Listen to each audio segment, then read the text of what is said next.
So hopefully we're up and running at this stage. Our first Zoom call, hopefully the first of many. We'll wait and see how it goes. Everybody's quite familiar on here, I think. Mr. Corden, Mr. Burridge, and the champion trainer. All kinds of things going on to talk about. Nobody wants to listen to me, rather listen to you guys.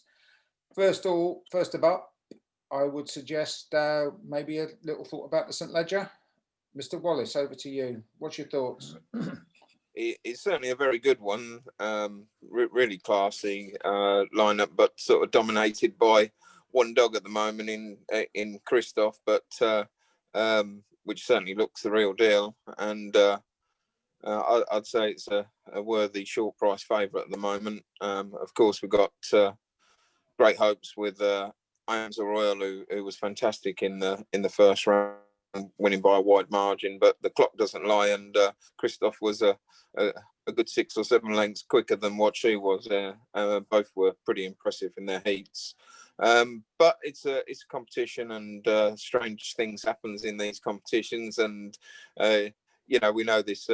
Christoph is a really, really good dog, but I'd love to see Arms Royal turn close to it, and that would be a race and a half to watch. So it's good. It's a very good Ledger, and I think it's going to take some winning. Nathan, what do you reckon? Yeah, I mean, you can't argue. Roxanne Christoph's definitely got gears. He's a serious dog. Obviously he got turned over at Nottingham by Blue Tick George. They come up against each other again. I think if he breaks, we could be seeing a track record. Mark B will distinguish between you. I think he's potentially the most exciting stayer we've seen since Ballarigan Bob. He's got that sort of platform to build on, and what I like about him, Floyd, is he's still galloping at the line. He looks like he could go further, and I'm sure they won't look to run him over extreme distances at the moment to potentially blunt his speed, but that dog is not stopping. It took him a little while to shake off the dog inside him in the last round, and he just pulled further and further and further away. And it would, with due respect to all the other contenders, terrific dogs that they are, you've just got 2 dogs there which stand out to me. I am Sir Royal, who I watched her as a puppy, and I remember talking to Lorraine down at Brighton, and I said, to me, your bitch is going to be like the Skurloge of the modern day, on potentially. And then she went to Ireland, running well there, came back, seemed a little bit, without me knowing it just seemed a little bit flat, then picked up her form again, and now seeded wide, looks to have she's got a bit of a spark back in her. So it would be terrific if those 2 were in the final, but it's not just about those 2. However, I think Roxanne Christoph has got the opportunity here to look at breaking a track record and make a real statement. Yeah, definitely. So I'm going to try something clever now here, which it's not something I'm used to. Let's give it a go, and we're going to go to find the. Here we go. There. Hopefully, you can see the first semi-final. Is that appearing for you, gentlemen? Yeah, we've got that on the screen. Yeah, and that goes to show. I mean, that first semi-final is, I think, by any stretch, is outstanding, isn't it? Yeah, I think the 710 metres at Paribas is a real tough ask. So, Blue Tick George has got the early pace. He ran well at Nottingham in the 680. But the 710, that extra 30 metres, and it is a tough 30 metres. I think the thing about the St. Ledger, if you look at some of the semi-finals, there's quite a few 8-bend dogs in there, or very, very extended 6-bend dogs. So I think you really, really do need a strong running dog to get through into that final. I take it, Mark, from your perspective, with your boy, the race came a bit too early in the first round. Antigua Fire. It did. We did terrifically well just to get him to the actual competition, and I actually thought he was a tad unlucky in the semi-final and just got held up in the race, but all's ended well, I believe, and that held him up slightly as well because he was involved in that. And he really only got beat about 3 or 4 lengths, you know, but he was in 4th place, and you know, it probably did come a week or two too early for him. But I'm sure over the next few weeks and in the future, the two might clash somewhere, and you know, that would be interesting when they do. But Christoph certainly looks like it will get even further. I think it's Achilles' heel, if it has got one, is if it gets taken on early. If it gets taken on early, can it cope with early pace dogs? And as Nathan said, the likes of Blue Tick George, you know, they have got a decent bit of early pace, you know, so it might be tested in that department. Would it be the same dog when it's not bowling along in front? That we yet to. Quite pleased we avoided that one. Yeah.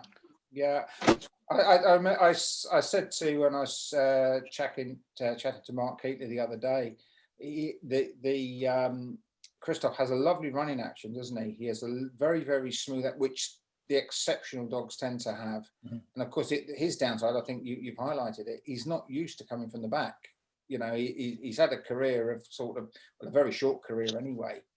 Was found out at Nottingham in the final when he did have to come from the back of dogs, and thought, you know, what do I do now? But I thought, I mean, there was a little bit of criticism of him in the final at Nottingham, and I thought he ran very, very well. But yeah, it's good. It's nice to have a dog of that caliber, and of course, nice. I know you won't see that way, Mark, but nice for somebody to take Royale on, because I mean, she's a quality bitch in her own right. She looks a kind though. She's always gonna take a bump. Always gonna at some stage along the line. Always gonna. I don't know if I can share the screen here and see if we can see the. Let's have a look. Yeah, there we go. Hopefully you can all see that. Obviously with Ava Storm in 3, how do you see that being, I don't know, drawn out, Mark? Well, it's an interesting, as I say, but I think we're all pleased in that semi-final that we've avoided the likes of Christoph, and you know, it was an interesting that we changed the seeding to Iams Royale, who, if he gave a solo trial, would have rails comments, no doubt about it. But it was a brave decision, and I must give credit to Martin Seal. He does listen to the trainers, and you know, and I said, could we try it? And he said, well, best to try it in a trial stakes rather than in the actual competition itself. And it seemed to do the trick. I think she liked, although she's predominantly a rails seed, and as I said, most of her comments would be rails in sort of solo 2 dogs trials. She loves passing on the outside for some reason, you know, so why not put her on the outside to start with? I mean, she's not going to cause any trouble up to the first bend because she hasn't really got that blistering early to trouble anything, you know. Yeah. What's really interesting about her is that I think she personally drops herself out on purpose. Like, yeah, I actually don't think she's you know, she's just one of those bitches that just loves to race. I've never seen one that's so keen just to race against other dogs. Like, and you know, if she really wanted to, she has got a nice bit of early, you know. I think she showed that in the first round, that she was up there a little bit earlier than she would be normally, and you know, once she hit the front, she galloped away from her rivals. Of course, 7:10 is way too short for her. You know, if it was 9:10, it'd be playing up to a you know, a forte sort of thing. But she's got the kind of speed that you know, makes her really dangerous in this competition. And I'd like to think she, you know, we was in there with a good chance. Obviously, Kenna's got a fabulous record in the St. Leger since 2009. I was going to bring it up. This would make, sorry to cut across you, but if you were to win this, you would be the most successful St. Leger trainer ever. Yeah. Harvey with, is it 5? You've had 5, haven't you? Yes. Had 5. I think Harvey, of course, was a Wembley trainer anyway. He had 5 at Wembley. Yeah, it's been fantastic right from the Wimbledon days when kind of easy, short-headed other one. Drippy Zach in a memorable first and Ledger. We had the first and second there, and it took ages to decide the photo in that. It was a real exciting race. And then of course we've had the likes of the brilliant Aero Majestic, and you're gonna have to rattle these off for me as well, Floyd. Yeah. And you had the Fairy Fourth Fran, didn't you? He was. Well, Fairy Fourth Fran was a great story, because he was sold off my website very reasonably cheaply, for under a 5-figured fee, and he went on to win 2 Category 1s, the Summer Stayers, and then the St Ledger brilliantly. He made the final the year before, 33 to 1, and looked totally outclassed. Came back a year later as a 3.5-year-old dog and absolutely performed brilliantly to win. We've got Ruby's Rascal at Perry Barr, of course, who smashed the track record there when he was there, and he was a brilliant winner of the St Ledger. And it's been a lucky competition for us over the years, and we was unlucky last year not to win with Antigua Fire, but with I Am to Royal, I think with that, as Nathan alluded to, that 710, there's no hiding places in that 710, and it is the kind of trip that you can actually drop a marathon type runner into, and it would still have a good chance. I felt like Wimbledon's trip, although it was slightly less than 700 meters, was a real test, a proper test of a stay. And there was quite a few marathon dogs over the years that either won or came close to winning. Spiridon Louis, springs to mind. That was marathon performer of the year that actually won the St Ledger as well. Of course, I'm forgetting our other St Ledger winner, Blonde Reagan, who stepped up to win the TV trophy as well. So you can see that marathon, the likes of I Am to Royal still fits the criteria of a potential St Ledger winner, even though she's mostly known for being a marathon performer. Yes, of course. I was just going to switch over. Hopefully we can now see the third. This comes up, the third semi-final, without being disparaging to anybody. Clearly, with a non-runner as well, it is the weakest of the 3, I would have thought. And that's take nothing away from any of them. I mean, that they're all. I mean, another good example, really, Mixed Little Gem, a genuine marathon performer, isn't she? Yeah, I mean, she won the Durando at Nottingham last year. You've got Ballydoyle B as well, which I probably think needs further than the 710. So again, Beech Grove Bell ran in the Durando this year on the Derby night. So again, it's showing that you really need a strong running type to get around Perry Barr's 710. Yeah, and I think the one thing we can guarantee is that there will be 2 bitches getting through from that one.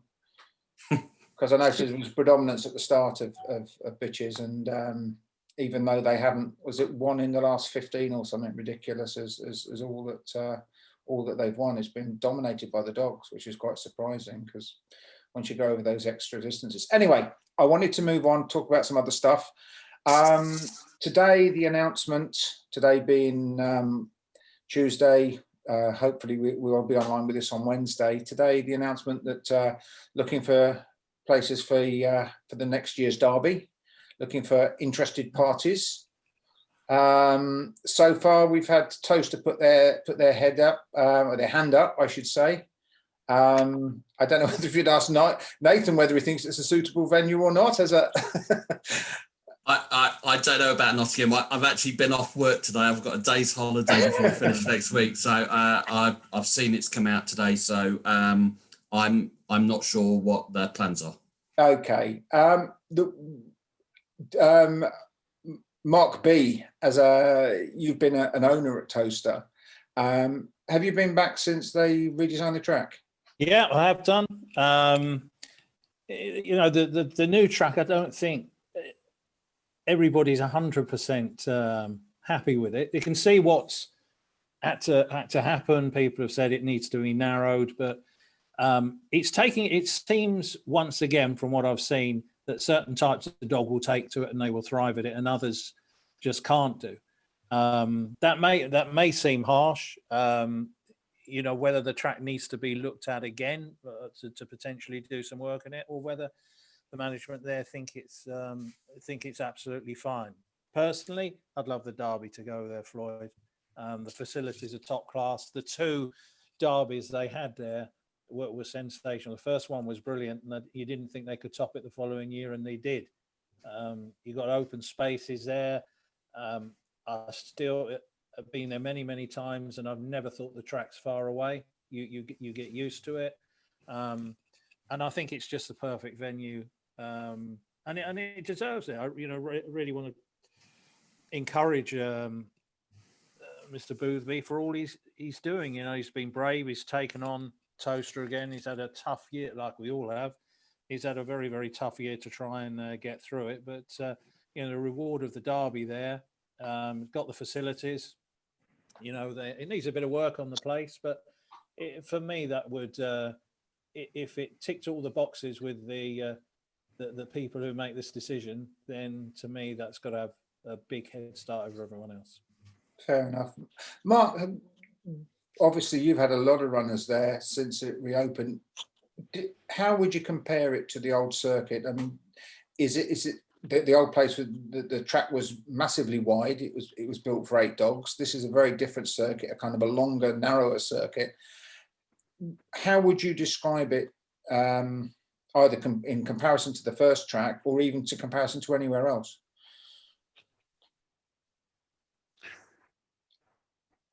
Yeah, interesting. Firstly, I'd like to say, we owe Nathan and all everybody at Nottingham a massive thank you for what they've done for the last 2 years. They've certainly, they've been worthy derbies. They've been derbies that would be remembered, not just for the winners, but for the fantastic entry that they got and how well organised both derbies were. So, although I don't personally feel that Nottingham is better than Toaster to hold a derby, I would slightly prefer Toaster. It doesn't, the fact that Nottingham done a fantastic job, and as I say, we're grateful for that. But I think Mark Burridge touched on most of the points that I would say. The only thing I can add to that is that we only have graded runners there mostly on a Sunday, and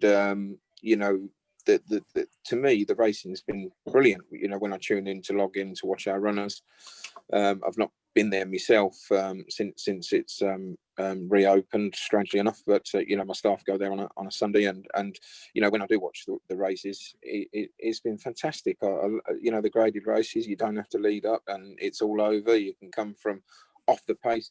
I think one of the things that happened before, maybe the back ones get detached slightly, and I've seen that, but then again, is that down to the grading or anything like that? You don't know. They've only had the 2 lots of opens there, which were both fabulous, and there were some high class dogs running there, and there were some good winners there on the day, the likes of Agincourt Zena, who went on to win one well there, and there were some real good dogs there, and I thought the racing was brilliant, really clean. And that's the only other thing I can really add, is that we've now had, several meetings now, and none of our dogs have come off injured. They've all come off safe and sound. When it first reopened, I think it was slight teething problems. There was, we had several dogs knocked over, but I think they've listened and learned right from the off, and now the racing is lovely and clean there. And again, it's facilities wise. Depending on whether we get people back, then I would say, judging on the 2 previous autumn occasions, to me, Toaster would be the best place to hold next year's derby. Yes, of course, it's interesting. And for you, Nathan, obviously, I think everybody except you had a few teething problems last year, but I thought it was an exceptional derby this year. I think everybody, your track staff, given some of the weather we had, people had it in for Nottingham. There were certain traps can't win. The going, must have been a nightmare. God only knows how even across a meeting when it was pelting down with rain. Semi-final day, the ground staff did a fantastic job. Yeah, they did. And I think we were really proud of them, because I think anybody who'd been in this game long enough, if you have rain and heavy rain like that, it normally involves having some sort of track bias. Yeah. And whether that's from inside to outside or front runners to dogs that finish well. The team really sort of did a great job, and I really do think the racing was fair and equitable to everybody. Both that Saturday night, the first round, and the semi-final night, where we just had horrendous rain all the time. But I think the Derby 2019 and 2020 that we've held, I think actually on the track side of it, I think it was just wonderful both times. 2019, memory for me was Skywalker Logan. I'd never seen a dog get anywhere near 29 seconds at Nottingham, and he did 29.05. I saw him trial his first trial. He did, I think, 29.35, and I actually said then this dog will break the track record at some point, and he went on to do that.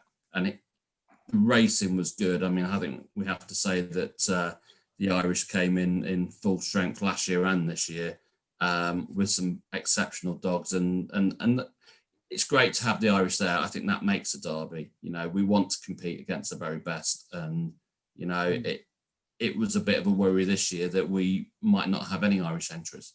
Yeah, I apart from, I don't want to concentrate too much on the going, because apart from that, I thought following it, talking to trainers, there was a great effort made on the logistical side to get everybody trials. I thought that was fantastically well run. And we are in an industry where people are just looking to criticise the whole time. It sickens me, to be honest, because people are trying their best. And I think the feedback that I had from the trainers was exceptional. Everybody was trying the hardest. You kept being singled out. So there's no need to blush, but you kept being singled out for a sign of really putting yourself out for people. And it makes a big difference. Yeah, but it's our flagship event, and I think you need to. We do need to. You want the best dogs there, so yes, you try and preempt things, because some trainers are not the most organised, and they will leave the trials till last minute.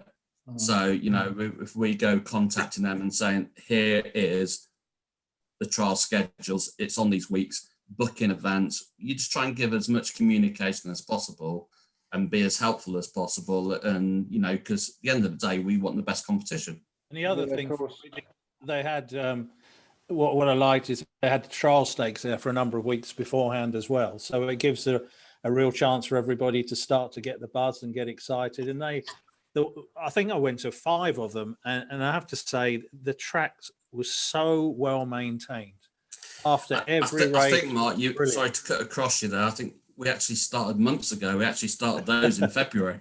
Yeah, that's the thing, before the original lockdown. But they were, it was really I went up until the last few stages, and it was brilliant being involved as a kennel hand there working, and great credit to the track staff. It's not the time of the year when the weather turns slightly dark and dank, and it's not ideal when crowds can't go, but I thought they did a remarkable job, and full credit to Nottingham and to the sponsors as well for getting it on. It would have been so easy to go, do you know what, like a lot of other sports, COVID's got the better of us this year, never mind. But there was this determination to get it done, and we got a very worthy winner as well at the end of it, and a great derby in difficult conditions as well. The other thing I was just going to throw out there before we move on from that, because there's a couple of other things I want to bring up, and time is racing on. What Nottingham has brought in is the 192 entries. That seemed to work very well. Mark, what do you reckon? Yeah. Mark, champion trainer, Mark, what do you reckon? Well, I was actually years ago saying that's how I would have done it, even before then. The top 192 entries, judging, doing on a time basis and everything, but it worked really well this year, and I think when we, if everything goes back to normal, then we will have that open entry again. And I think that works as well. If people want to enter their dog, and whether it be a top class open racer or an A5 grader, if they want to pay the money to enter it, that's entirely up to them. That's the beauty of the derby sort of thing, the other thing I would say is of it, and I'll make him blush again, but I have said it to his face that wherever they hold the derby next year, they should employ Nathan to organise it. Yeah, he was awesome. Like, yeah, and from a trainer point of view, you know, when you're dealing with the likes of me or ring up, I think I was in that bracket of don't leave it to the last minute trainers, you know, but nothing new there. You know, he couldn't be more helpful, and they'd ring you up every day to tell you what time you got to be there and who's coming, and everything was so well organised for the trainers and the kennel staff. You know, it was a joy sort of thing. And as I said, if Towcester do hold the next year's derby, the first thing on Kevin Booth's plan was give Nathan a ring and let him come and organise this, because it will be a well-run derby if Nathan organises it. I was so loving to see him squirm. Nathan, of course, it's your last week, isn't it? Yeah, I'll be available for hire. Yeah, I am blushing now. Thank you, Mark. No, I'm not going to let you away. Point of view. I'm not going to let you away with this, Nathan. How long, when obviously your dad's been involved, I think originally took over from John Carter, didn't he, back in the day? So you must have kind of grown up with Nottingham as a background to your life. Yeah. So obviously, I mean, my dad had Derby and had Sheffield for a time before that, and bought Nottingham in 1988 when Derby closed. He saved it, didn't he? Because the place was in deep trouble till Terry got involved. Yeah, I believe so. I was quite young then. Yeah, right. So yeah, it has been in the family for a long time. So yeah, it will be strange when I technically my employment with ARC finishes 31st December, but I haven't used any holiday this year, so I'm finishing on next Monday, the final of the British Breeders' Stakes. Okay, the other thing I'm going to sneak in here now is that we've already had a chat, and I know you're keen to buy and sell some dogs. And I'm hoping that we can do something. I'll make the Star website facilities available if you wanted to run some auctions and that kind of thing as a live, a live feed, and we'll stick some catalogues and other bits and pieces up, because I think it would be a good thing to do. So hopefully anybody that's listening to this will be able to. And I had a nice chat with Mr. Dunphy as well, who incidentally, much to my amazement, Michael Dunphy has agreed to appear on one of these Zoom calls. Now, it would be easier to get the Pope on one of these things than Michael Dunphy. If we ever got Sean Dunphy on, just kill me. But, Michael definitely. So he's on there. And the other one who has agreed to do a future Zoom call is Wurzel, Mr. Holland. Which again, I mean, we'll probably have to crowbar the words out of his mouth, because he's not exactly forthcoming, but he's promised to do one of these as well. But going back to Nottingham, you're gonna have some mixed feelings, I would have thought, next week. Yeah, I'm going, no doubt about it. I'm going to miss all the people there. They've been part of my life for a long time, and I've made some very, very good friends there. So yeah, it'll be mixed emotions. Yeah, and to go out, of course, on a great final, British bred final as well. Yeah, I've known that Mr. McNair will put you in your place. Well, I'll probably hear him from about 200 yards anyway. Yeah, he promised me that he was going to wear his kilt for the final, and that would be something to view, wouldn't it? Eh? I might finish a day earlier. For those of us that were on the Derby, we had the Derby tipping challenge, and we had a WhatsApp page. Some of the abuse that McNair was getting was funny. You're glad you did that. He promised to come on here, but he can't get a good signal. I don't know whether that's a sort of a service to ground racing, that we may not be able to get him on after all, but we'll wait and see on that. But probably the other thing that I wanted to bring up, only because we ran with it today, and I don't want to keep everybody. I think Mr. Corden here has got his Pep Guardiola services later. Is it management, or is it simply Football Club Committee? Yeah. Football Club Committee. Okay. The other thing today, we ran a little article on the Star about disqualifications, and it was interesting to note that some of the tracks seem to have like a 6 times greater disqualification rate than others based on the number of races. Mr. Burridge, have you had any experience or unhappy experiences with dogs being disqualified? Fortunately not, touch wood, yeah. But I have seen friends go through situations where they felt a little bit exasperated and felt it was a harsh decision. And it doesn't look as if, the fact that you can't sit down with another panel and who can perhaps advise the track of their thoughts on the matter.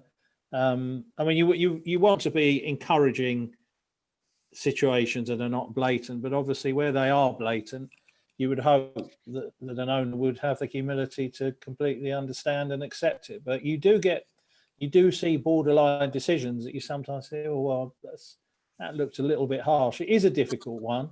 Of course, you can have your clearance trials, but yeah, it's so much can depend on their age. And with the King Turbo situation, didn't we, years ago, and that's run, and it's a prime example of a dog never doing anything wrong again.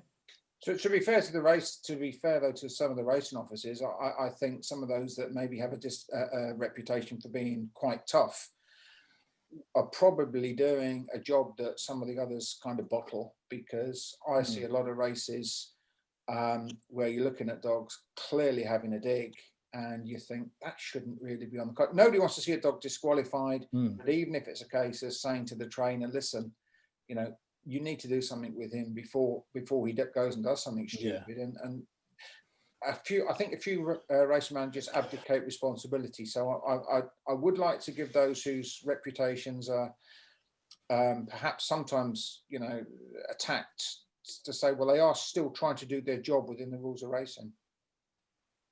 I think it is a difficult one. Obviously young pups, you've got to give them the benefit of the doubt. And I think it's again a communication thing between racing manager and the trainer. I think we can all see it in trials if they're grading in. If they're just waiting around, it might just be a case of just reschooling. And I think it's probably a quiet word to the trainer and say, we just need to keep an eye on this. Give them the option, take it away, reschool. Would you change anything, Mark Wallace? I think communication is all important. I love the racing managers if on the rear they have something done wrong and they're quick to ring me up, even if I'm not at the track, and say, listen, Mark, that was a bit blatant, that one. Pete Rodale was fantastic. He'd ring and say, Mark, don't bring that dog back, sort of thing, but wherever you do take it, make sure you keep an eye on it, and if it's never done something before, then most of the trainers know if the dogs have got something in them, they're an accident waiting to happen sometimes, but there's nothing you can do about it until they actually do something, and unfortunately, I do find that just given that sort of benefit of doubt by perhaps putting an awkward on the card rather than a disqualification can give the trainers that bit of a chance to perhaps give it a trial at somewhere else, or I just don't like the ones that just blatantly red card them virtually before they got to the pickup sometimes, and there's no discussion or nothing, and that can be a bit hard to take sometimes, so I don't think the industry's got time to do panels and all that sort of thing, and there's just not enough time in the industry for anybody to do that, as much as it would be a great idea. But maybe when we get to maybe the top open races or something, there's a little bit more time to discuss whether something's done something seriously wrong or something, but in graded racing and the amount of races and the amount of that the promoters have to provide to the bookmakers, it's very difficult. Yes, of course. How about a rule that says, for example, puppies in their first 6 races can't be disqualified, they can only be referred back for further schooling, something along those lines? That's an interesting idea, isn't it? But if they do something blatantly wrong and everything, then they wipe another dog out that was going to win the race or something, then almost a reschooling job is an automatic tactic choice for the trainers anyway. And you know, I don't think many racing managers disqualify pups straight away if they're only having their first 2 or 3 races, and really, do they? No, Mr. Corden.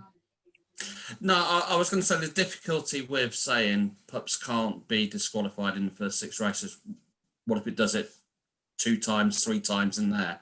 You know, it's not a case of having that rule. I think it goes back to the communication side of it, and you just say as a racing manager, listen, and you know, you hope the trainer takes that on board and say, we won't grade it until you go and get it reschooled. Brilliant. Gentlemen, I really appreciate you all sharing some of your time with me this evening. This is the first one of these. Hopefully it won't be the last. And I sincerely hope all of you will make yourselves available for future Zoom calls, and we'll see how it goes. Thank you very much for everything. So Thank you, Floyd. with that, we'll Thanks, sign off. Guys.